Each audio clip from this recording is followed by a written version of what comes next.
അച്ചിങ്ങപ്പയർ തോരൻ ഉണ്ടാക്കിയാലോ?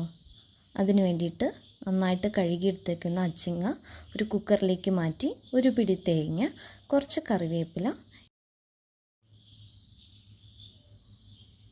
എരിവിനാവശ്യമുള്ള പച്ചമുളക്, കുറച്ച് മഞ്ഞൾപ്പൊടി, ആവശ്യത്തിന് ഉപ്പും ചേർത്ത് വെള്ളമൊന്നും തളിച്ചു കൊടുത്താൽ മതി. ഒരു വിസിലിൽ വേവിച്ചെടുക്കുക.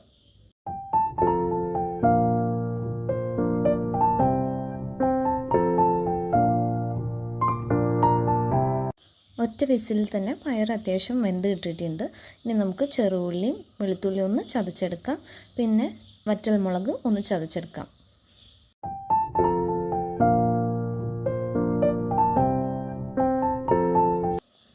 കടുക് പൊട്ടി കഴിഞ്ഞിട്ട് നമ്മൾ ചതച്ച് വെച്ചിരിക്കുന്ന ചെറുള്ളിയും വെളുത്തുള്ളിയും കൂടി ചേർത്ത് കൊടുക്കുക.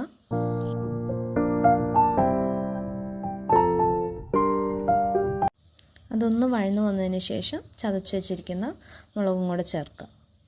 പൊടികളായിട്ട് കുറച്ച് മഞ്ഞൾപ്പൊടിയും കുറച്ച് മുളക് പൊടിയും കൂടെ ചേർത്ത് കൊടുത്തിട്ട് പൊടികളുടെ പച്ചമണം മാറുന്നവരെ ഒന്ന് വഴറ്റി കൊടുക്കുക.